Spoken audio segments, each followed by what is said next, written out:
She laughed at something I texted. Oh, yeah, the Walmart thing. I was like, it wasn't that funny. Oh, no, I liked that. Thanks, It was babe. too late. By the time I saw it, it was like midnight, Yeah, so yeah, I couldn't. I texted late. I mean, Yeah, so I didn't want to alert people, but we're in a parent group chat, and it's a big competition about who can say the funniest who thing. gets the most ha-ha? Who gets the best reactions. And you're like in a bad mood for the rest of the day if you don't get ha-has on your text. Well, I really spin out because I'm like, I want to be a comedy writer, and these regular people don't think I'm funny. I'm like, what do I think I'm doing? I should quit. It's like, anyway. All right, boy mom stuff. Let's hear it. You went to a beach party yesterday? I went to a beach party yesterday. And you still have sand. I was tracking sand through Rena's home. We need more. So I just had so much fun. Yeah? I was trying to brag about. You were there for a really long time. We were there for like hours. 3.5 hours. That's long. For a beach? Well, if you're going to make the trip, you got to make it, I guess, worth your while. Yeah. And the place we went, there's a lot to do. There's a playground part of it. There's a pool. We didn't do the pool. Okay. We were around the pool. How did you stop your kids from going in the pool? They just knew not to go into the pool. They I mean, sometimes if they were like getting close, I'd be like, you need to step away. Okay. But you weren't on edge the whole time? I would have been terrified. There was a reason I didn't want to. Like, it was a beach party, but then I found out that they were going to be setting up by the pool. And then I was like, I don't know about that because they can't swim. Yeah. And I'm one person bringing 2 children who can't swim. So I told them that I didn't want to be hanging out by the pool. Yeah. But that was what they were doing. That was the party that they had established. So What's the plan for the swimming? Are you going to do lessons? They have lessons in 2 weeks. Oh, okay. So you're like right on the precipice. Oh, yeah. No, 2 weeks later. They're going to be swimmers. I was about to sign up for those. I got to sign up. Where are they going? YMCA? No. YMCA classes do not do, unless maybe in the suburbs, the YMCA is better. I don't know. But the YMCA here, do not bother. Young Men's do not Christian Association. Let me tell you, they're not doing good work. Are you talking about Hollywood or Glendale? We did K-Town. Oh, and it was not good. Just and from what I've heard, none of the instructors at any. Oh, so you tried and they still can't swim. You did lessons at K-Town. We did. We've done all the cheap lessons. Oh, okay. We did the YMCA lessons. We did the LACC lessons. Okay, now you're giving up on cheap lessons. And they just don't work. They don't, because they're just like, can you blow bubbles? They're doing like minimal effort. Right. And the parent has to go in with the kid. The real lessons, the expensive ones, are the ones the private lessons. Or it's just with a group. They're just expensive, and they're every single day. Every day? They're every day for 2 weeks. Whoa. And the kid, I think it's like 3 kids per class. Oh, how much do these cost? $650 for 2 a weeks? session. Yeah. But then they know how to swim. $650. In Brooklyn, there was a place called Goldfish or Gold something. That's where everybody went. And it was expensive. Yeah. But who even has a pool? Why even bother learning? I feel like it's like learning to drive in New York. Well, Brooklyn, like parenting is like this like competitive sport in Brooklyn where everybody's like, we got to check this box. We got to check that box, this box, that box. So they just do it because it's the next thing. Just because you're supposed to. The pediatrician says it's even safer though they to learn. literally never encounter a pool. Well, some of them have those. They're going to go upstate. Yeah, they go upstate or there is ocean. I mean, it's questionable, but it was actually easier to get to the beach in Brooklyn than it is here for us. Really? Yeah, it was like a 15-20 minute train ride down to Brighton Beach. Oh yeah, where you lived in Brooklyn. Yeah, well we were close. Deep in Brooklyn. So that made it. We were in Flatbush. The beach was more accessible because you were further south. Yeah. It was deep in there. Yeah. Okay, so they didn't go in the water yesterday. They did not go in the pool. They did go in the ocean. Okay, so you're not scared of the ocean with them not knowing how to swim? I go with them. But I would think the pool would be less scary than the ocean. I mean, the pool, they're just more careless, or like, because they're just walking backwards. Oh, I see. Falling and in. Having snacks. Yeah. So they're not as focused on it. Whereas with the ocean, they're very aware of its presence. Right. And they're like running from the waves. But the ocean is definitely where I almost died as a child. No, and it's like scary, right? There were strong currents. The undertow. Strong currents yesterday. Yeah. And you could tell, like I was watching the waves and it was later in the day and the waves were unpredictable. Like you thought the wave was done coming up, and then there'd be another Kept little going. wave. Oh, Yeah. scary. But we got used to the rhythm, and I mean, I was just standing right there holding on to them. I mean, I used to love wave pools. Those are my Really? favorite thing. Yes. At the water park. Oh, I could picture you in a Stay wave in the pool. wave pool all day, jumping Maybe the you gotta waves. get back in a wave pool. Do they still I have love wave pools? pools. Yeah, water parks. Yeah. They do. Yeah. Okay, so maybe you just need I some wave pool love a time. wave pool. Yeah, I do. Wait, why though? For my anxiety? Yeah, maybe there's something soothing about it, right? The bilateral movement or Yeah. whatever. Yeah. The rocking motion, I'm sure it's good for you. It's well, I love it was the jumping that's fun. The jumping over the wave. Oh yeah, Yeah, oh, that's I the remember fun. that. Yeah. It's been a while since I've been to a water park. Well, let's go. Go to Boy Mom's on the road. Knott's Berry Farm. I was looking at the Knott's Berry Farm recently. We went there. I mean, before we had a kid. Oh yeah, I mean, I've been there a lot before. Yeah, Okay. but I mean, it's we just My kids love like Snoopy, and they love the Peanuts characters Oh, right now. Okay, well, so that's the place to go. Yeah, so I think, and it's compared to Disneyland, it feels free. Right, it's so much cheaper. Yeah. So now I'm like, well, and is it a huge difference, really? Like, I mean, it's not the Disney characters; it's really just the IP that sets Disney apart, and the castle, and the magic. Right, you're a Disney head. I forgot. There's something about when they meet Mickey Mouse. But maybe they'll react that way to meeting Snoopy. I wonder if it'll be why just not? as magical. Yeah, Snoopy's great. I don't know. Who else is there? It's just Snoopy? Is the guy with the little blanket there? Linus? Yeah. I don't know. They have all of them? I think they have like a section. Can you get 5-cent therapy? Are you interested? I mean, I'm curious what they'd say. It's kind of like getting your palm read. Like, there should be just therapy booths like that. It totally goes against every probably like moral convention that they've signed on to, but I'd be curious what like a dime store therapist would say after 10 minutes of talking to me. It doesn't feel that different from getting your palm read or having a psychic talk to you. Right. Yeah. It seems like because the psychic and the palm reader they had the same skills, right? In terms of, yes, I need to make assumptions about this person in a very short amount of time. Yeah. But at least you're not, if you're the therapist and not the psychic, you're not pretending to predict the future or be able to talk to dead people. Like, it's not like 100% bogus. It's like 50% bogus. I mean, I think that's the only way I would be a therapist, is if I could just say mean things to people. I could just be like, I think it's this. Yeah. Now, I think therapy's changed a lot, right? Well, they need to keep their clients, right? So they got to tell them what they want to hear. I don't blame know, the mother. I'm curious. I think there's maybe a lot of toxic positivity going on instead of like maybe like harsh. Definitely. And that's why everyone bails on their friends all the time, and they say, or they need to set boundaries. Oh yeah, like, are people doing this to you? No one does it to me. No one ever does this to me. No one's ever bailed on Paige except for me. I mean, I'm sure I've bailed on you. I've tried. You actually don't allow. You push for a second yesterday. I was like, I'm going to get her to come to the beach party. We thought but about it. I didn't try very hard. Since I was occupied at the party, it was hard to guilt trip me enough. But yeah. I wanted to be a present. Well, but by the time we were ready to go, the car wasn't charged enough, and it was late in the day, and we would have been there for like 20 minutes. It would have been silly, I think.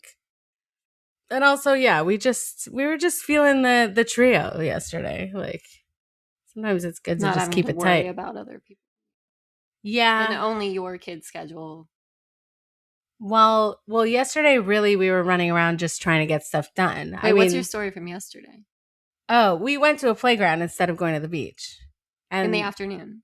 Yeah, at like 4 or 5 p.m. It was late. Where did you go? We went to Bronson Canyon. Have you ever been there? I've been there for birthday parties, but only that very beautiful area with the grass. That's where people set up bounce houses. Oh. But I haven't actually been to the playground. There's a little playground. So basically, my child was playing. There was another girl who was like a little bit younger than him. And me and my husband were there, and the girl had 2 people watching her. So there were just way too many adults watching 2 children. It's never good. No, it was not good. You can't have that. So much intervention, so much wanting to manipulate and control what's happening. No, like, you just let them go. Just let them play. But so they were starting this game. You know how kids can sometimes act something out repetitively over and over together? Like they get into like a rhythm. Of course. It's your favorite thing. Yeah. Because then it's predictable and fun, and they know when the fun is going to happen. So they were like going up the stairs, and then the girl wanted them to go down the slide at the same time. But my kid just would go down the slide when he got to the top. He didn't want to go at the same time. Yeah, okay. So, but all the other parents were like, go at the same time. Come on. Wait for her. You know, like just really trying to like make it go. Just control because of some kind of like weird adult. Especially like convention. I've done this when trying to snap a pic. Want a little photo. Yeah. With their friends. Yeah. Like with your kid and my kid, whatever. Yeah. But these were also not even. We don't even friends. know that. You don't even know that. And it wasn't the kid's mother. I was like, because they were like, you have to go home to mummy, or however British people say it. It was a British nanny? No, it was like, it seemed like it was a grandmother and a mother. Maybe it was like a grandmother and an aunt. But I also kind of got the vibe that it might have been a grandmother and a nanny. But then did they have a British nanny? Oh, God, people have too much help these days. I didn't ask, but they seemed, you know, when you can tell the mother's not there because they're way more concerned about minor things. Yeah, and any minor don't care about. Yeah, and any minor thing that goes wrong, they're like, oh no, you know. So it's just a lot. It just because they only care about the child's happiness and like they don't have to worry about. Well, and they think if a kid cries, it's like an adult crying. Like it's like a big deal. Like it just hits different when it's not your kid. Like, not that I don't care if my kid cries, but it's like I know how often he cries. I know that he cries at everything. So how did you react to? I just happening. Did you just stay out of it? I just was like, whatever. Because then he started playing in the sand, and the little girl was like, "What are you doing?" And he was just kind of ignoring her, and everyone was like, "Answer her, say," you know. And it's like, just leave them alone. He's 2. He doesn't want to talk right now. Yeah, he just wants to bury his feet in the sand and play peekaboo. I try to talk to your kid all the time, and he's not interested. He ignores a lot. I mean, or he is. So I don't know, but I don't even know what that would be. What are we going to diagnose him with? Selective hearing. I mean, it's symptoms of some things, but it's like he's too young to say. But I think, he could just be playing right then. He's focused on playing. Like, just let them be, you know, like a lot of child to child interaction is like them learning how to interact with each other. Yeah, so you got to let that happen. Yeah, there shouldn't be all this if intervention. If you're interfering, they won't learn. And it's not about the kids. It's about the adults being like worried about these other adults that are there and like what they're thinking of them. Stop that. Yeah, I know. Stop this. You and stressed me out at the playground. We got to take over and just be like, stop doing this for each other. Okay, let's just act how we would act. It just stresses me out, like when there's this larger expectation of more intervention with your kid, like they're setting that up as the social norm, and like you're used to being more hands off, you know. I mean, you probably feel you're less hypervigilant than me, so you probably don't feel like this pressure when that happens the same way, or maybe you do. Well, it's hard because other parents are so they intervene. Well, and you can so you feel like a deadbeat if you're not intervening. You feel like an expectation that you should, and if you're not, like, and it depends. You know, if someone's hitting. Well, yeah, any physical harm I intervene. You got to put a stop to, obviously, in preventing. And then, ideally, your kid can handle interacting with other kids without your intervention. But they're also the same kind of parents who, when you do intervene, they'll be like, it's okay. Like, you know what I mean? Do they really mean that? I don't know, but it's like, I just, like, pick a lane, you know? And do you feel this way? Because I obviously feel that way here all the time.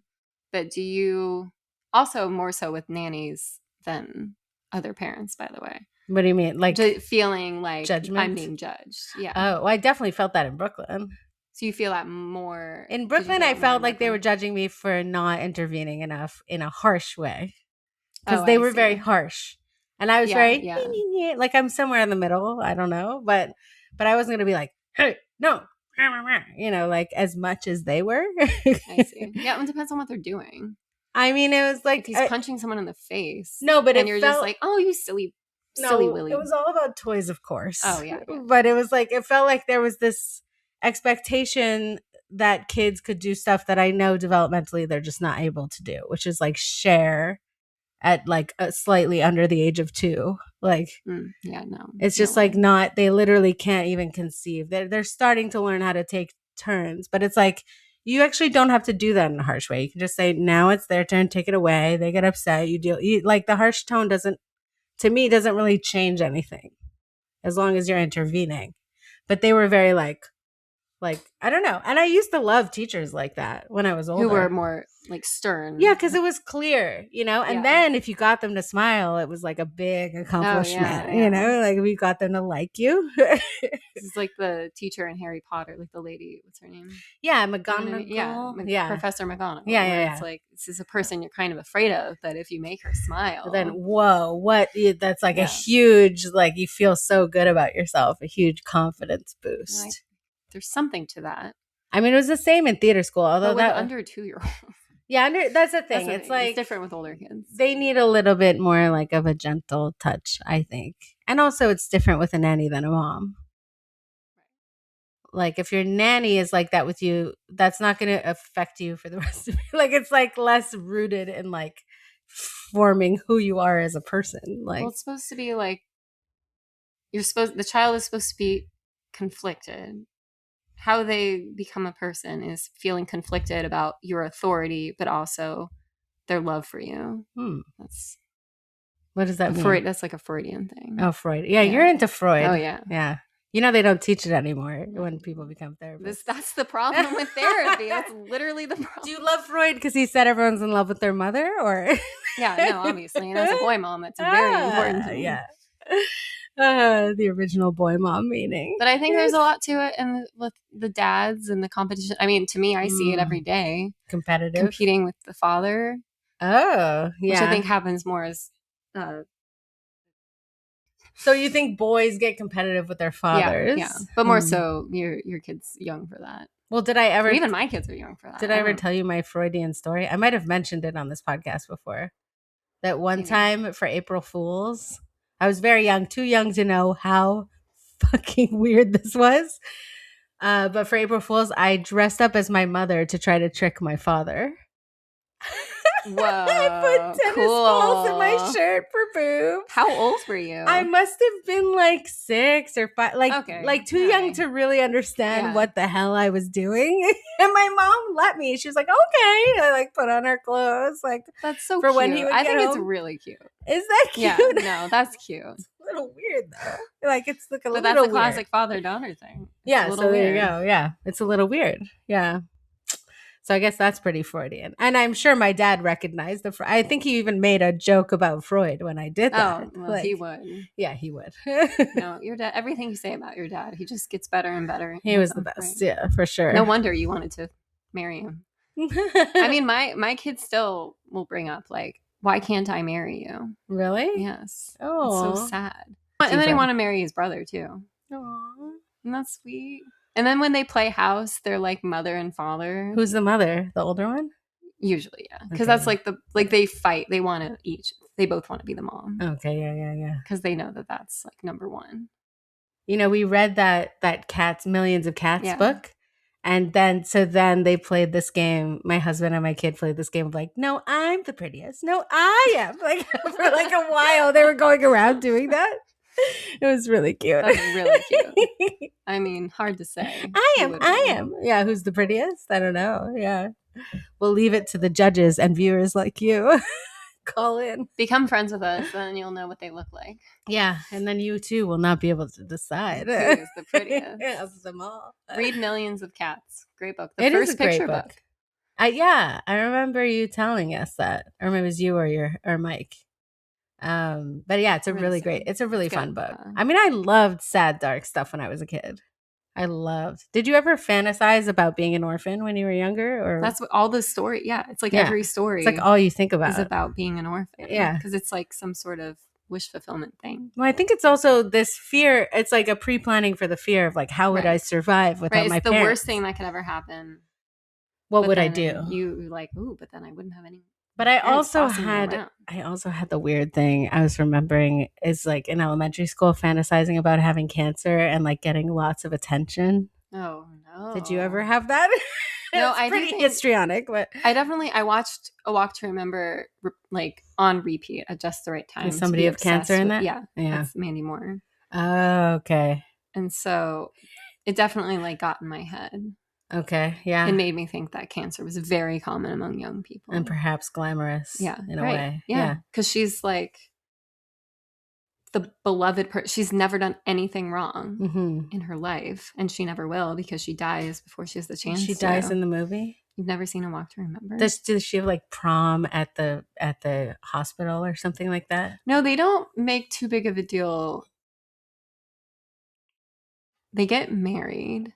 Oh. I think So she grows up. I think it's the last. I think it's senior year of high school. Okay. Is the movie, and then at the end of it, they get married and they have like a summer together before she dies. The one summer. But there's something about death that makes life like matter more. Well, of course. Yeah. So it's like the more imminent it is, the better, in a way. Of course, not the better your life is. But like the more it matters, the more I could see getting into like every texture, every sunset, like I take it for that's granted. The beauty of the movie. Yeah, it is. But for you just glamorized wanting attention. No, I thought like, all the boys would have crushes on me because they'd want to like rescue me and make me feel better. But that's actually, and it's really the opposite, right? Like the number of wives who have cancer who get left by their husbands. Okay, but that's not elementary school. Like,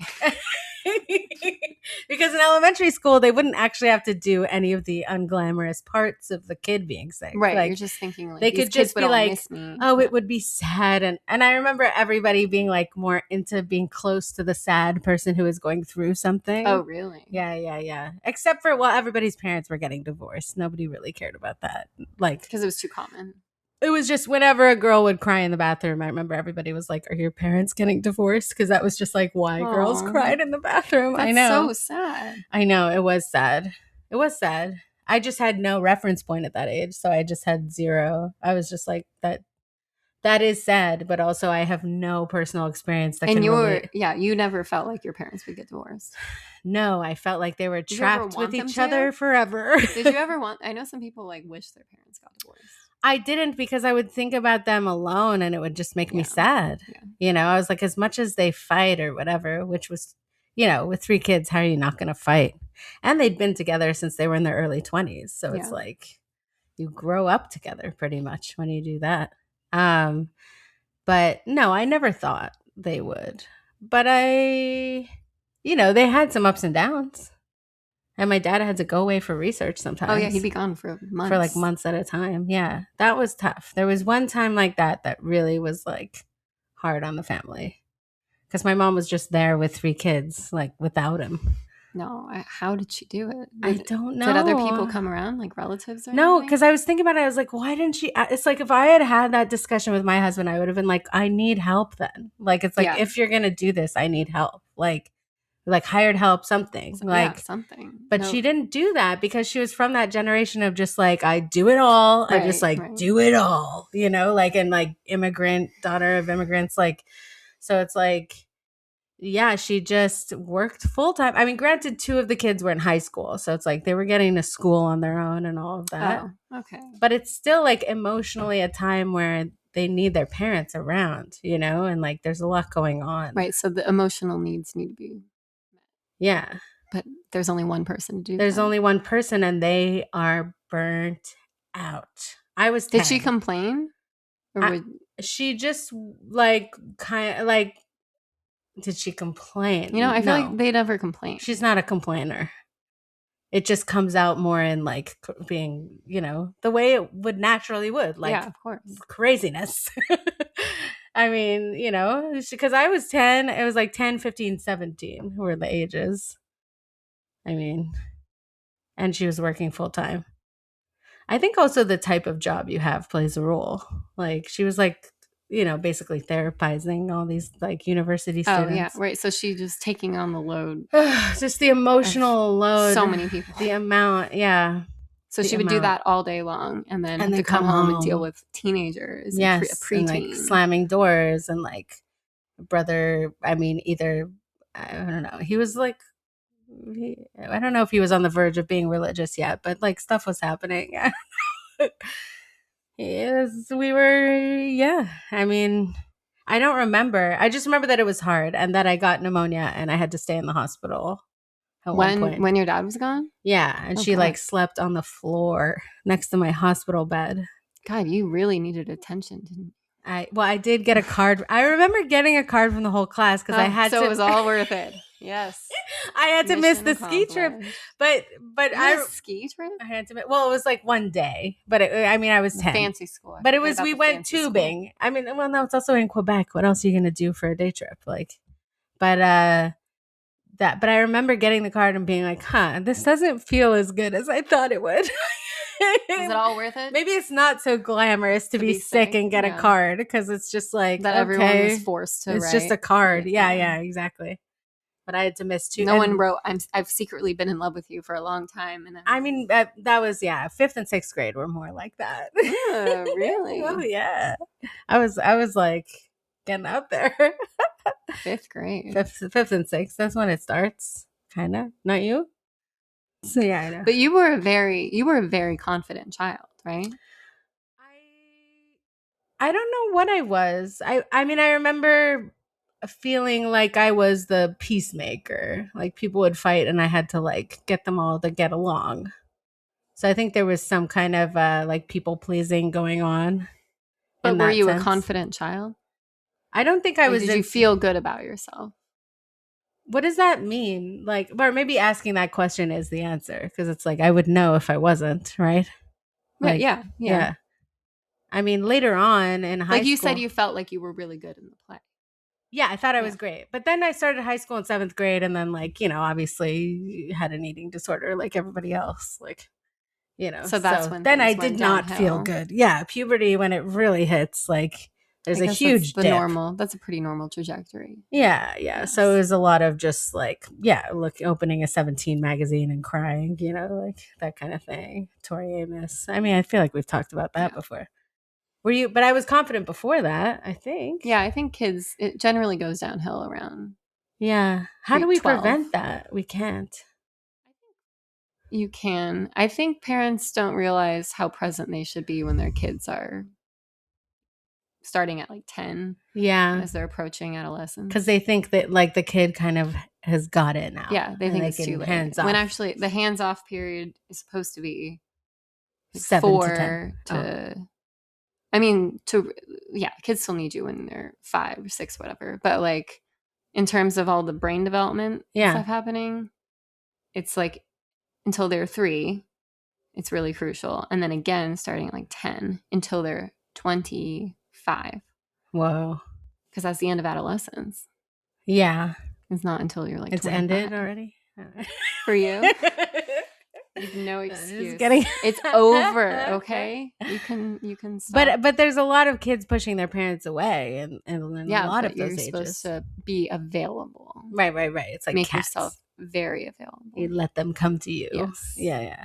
But I think doing that instead of the parents just giving up and being like, my kid hates me, I don't want to deal with them. Right. I think that maybe is what contributes to the lack of confidence because the parent becomes afraid of the kid and doesn't want to deal with them, whatever. Right. But if you make yourself available.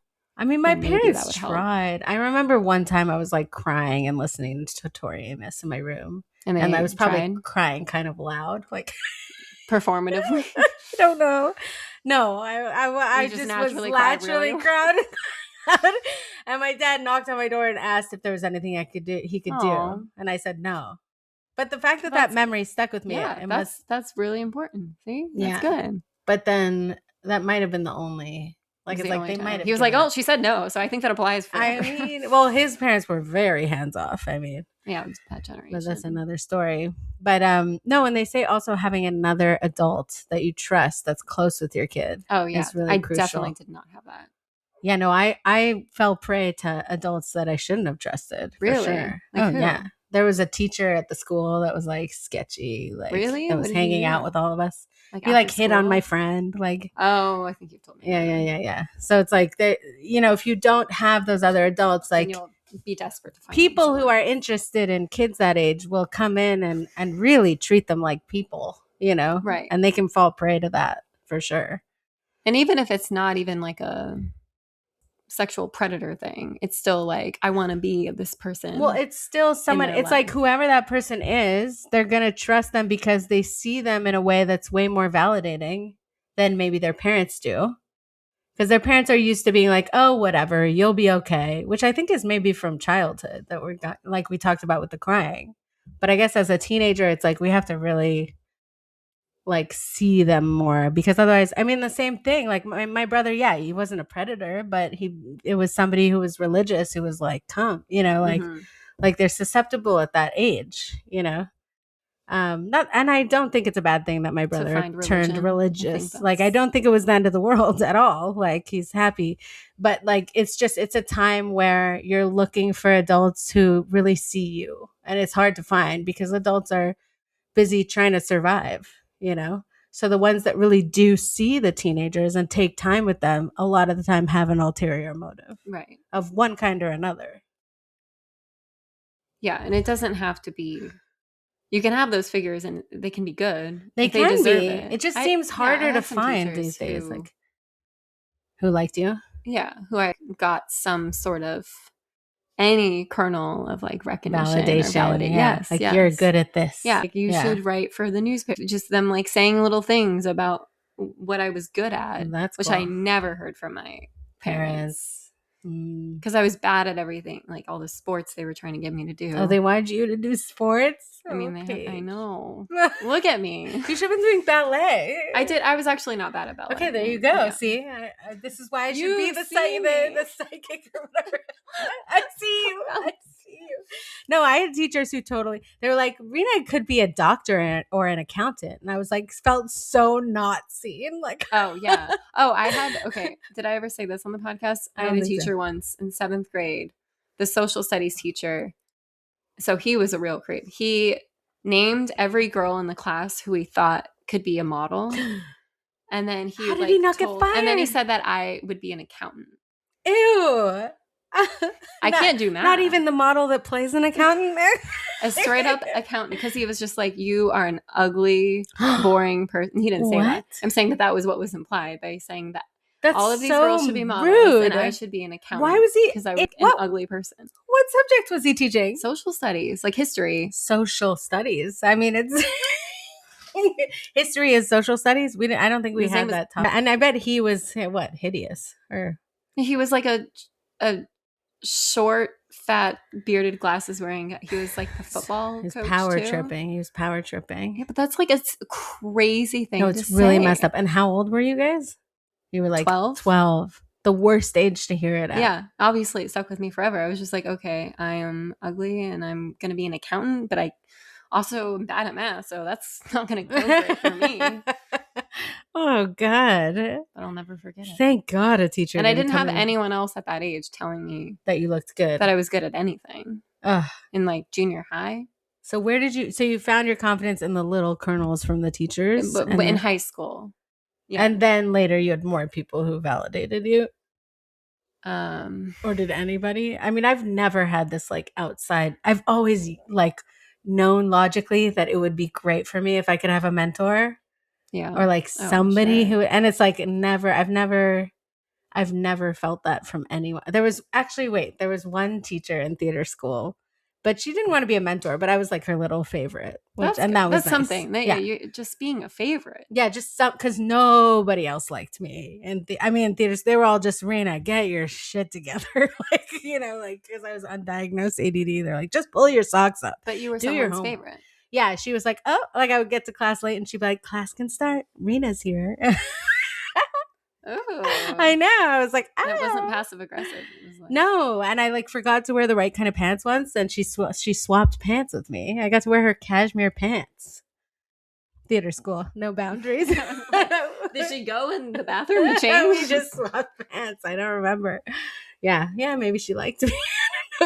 She was awesome though. She was good vibes to me. Right. Yeah, some people who weren't her favorite did not feel the same way. Yeah. I had a teacher like Which also high school makes it awkward, right? Like, because you're like, oh, well, it sucks to be you. to not be. But who was in high school? You had a fave, or someone you were their fave?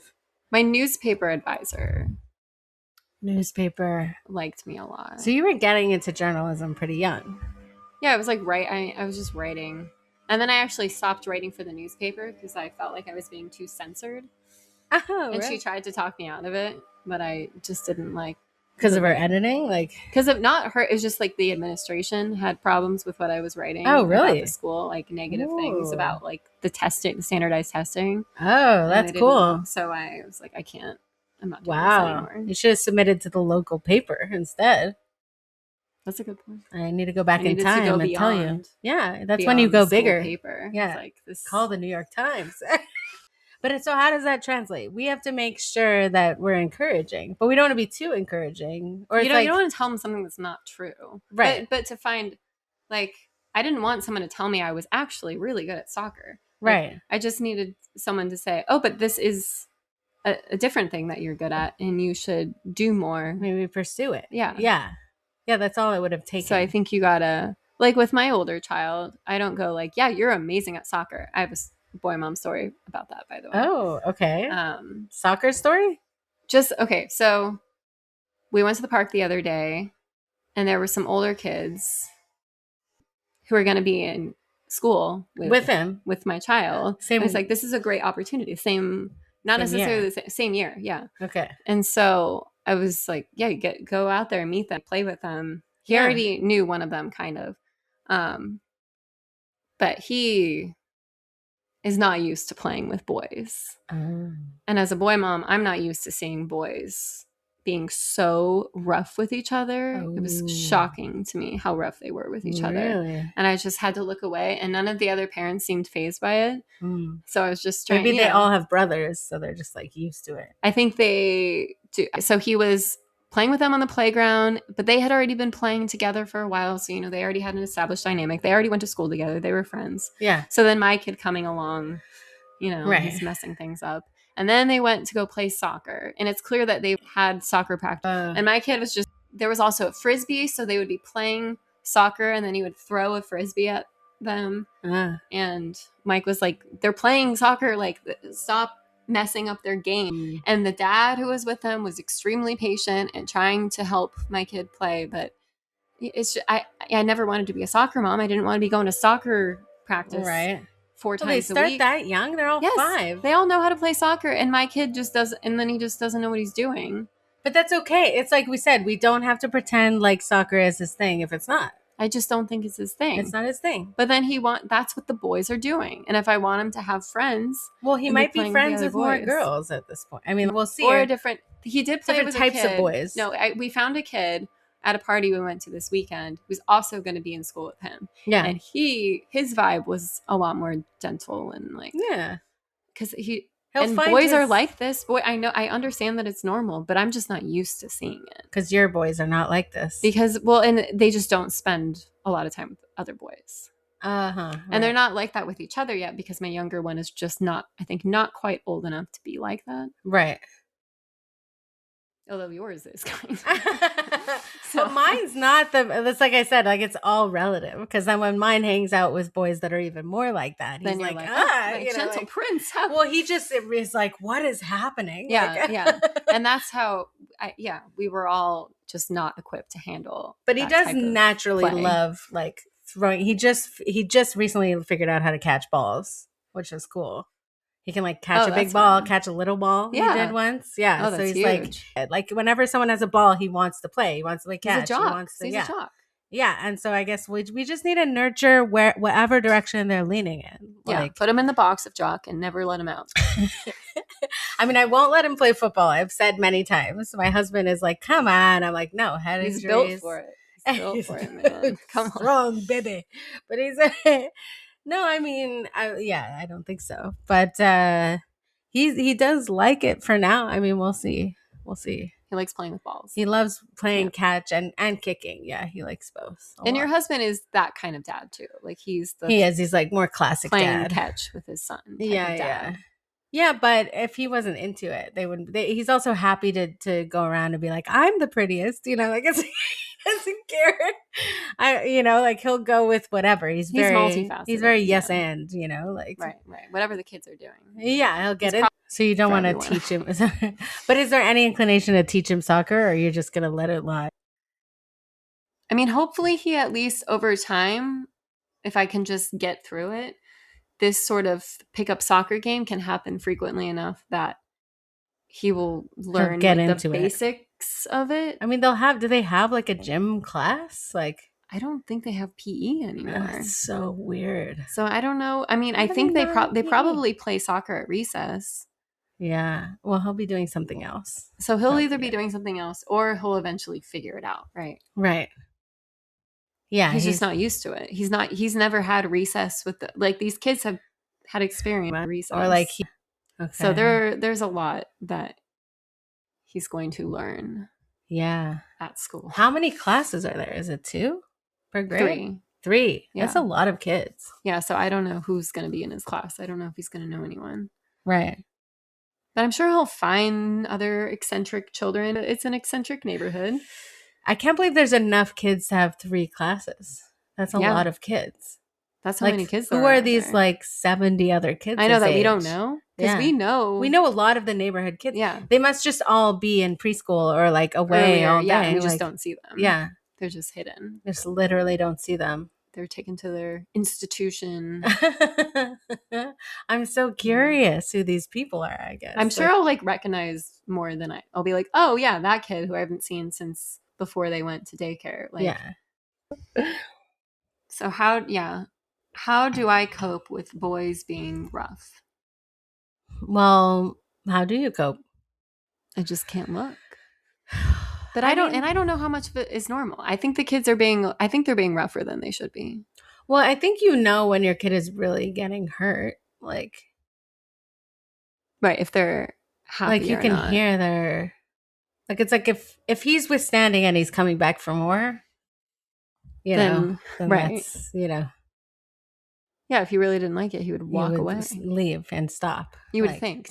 You would think. I mean, unless he's it's like my dog masochist who's like, oh, get away from me. And I'm like, walk away. Just leave. Yeah, I don't know. I mean, like, it's easy when they're little because you can just get in between them or pick them up. Like, you have total control. Yeah. But as they age, as we know, control slowly leaves us. Oh, we are totally weaned, by the way. You're weaned? He went to sleep without it. When? Last night. Oh. And the night before. So it's been 2 nights? 2 nights and no in the morning and no it like Whoa. Just done. That's crazy. He's doing it. I mean, I don't know what naps are going to be like when I'm on my own, but I explained. So he didn't have any for nap yesterday. He was a little bit, but he wasn't even that upset about it last night. He was just asking. He was like, "I want it." He was asking for it. He asked for it. Yeah, and we gave him like a little bit. I thought he like forgot about it. No. But I said it's for little boys, and you're a big boy now. Like, and he's like, "I am a big boy." Like, no, now he's gonna see my kid doing it and be like, "You're a little boy." But he also didn't seem that the language phased. you're using. He just didn't seem. I find problematic. He didn't seem that phased, which is like really what I was looking for. Is like, is he really gonna freak out? But he was just like a little bit upset. He drank some water and was like, went to sleep. Wow. Yeah, that's crazy. It. Because I had already been separating it from sleep, like doing it, unlatching, and then he. So he's kind of used to doing that now. So I was just taking out that one thing, and it was fine. Is he napping without it? He's been we've just been doing like nap in the car. Like he just falls asleep in the car lately. Like, but he did one time. Yes. Do you go out of your way to drive around to get him to sleep? We drive around. Well, we just put him in the car once we know he's tired, and then he falls asleep pretty fast. Like, yeah. Like, but sometimes he naps late. I mean, the nap, I'm just not sure how long the nap's going to stick around or what's going to happen with the nap. So I'm like, either way, it's not going to be your problem anyway. I'd rather not be breastfeeding and then he doesn't nap. Like, it's like that's what was driving me insane. Like, right. Like, I can't, like, it's like, if I'm going to do that, you better go to sleep. Yeah. Like, totally. So I'm glad that's out of the picture. And if I don't need to worry about the nap, like we can just be out all day. Like there's no time limit. Like there's no like come back, go out, come back. Like you can just do whatever. So yeah, the only hard thing because when we drove back yesterday, we drove back after bedtime. Because I guess if you skip nap and then you go somewhere and then you drive back at like 4, They'll fall asleep. then they'll fall asleep. But he still then will they goes go to to bed bed? at a regular time. Even if you okay. Because if he's tired What's a enough. regular time, Lena? 9. Let's hear what this regular It's time. 9 p.m.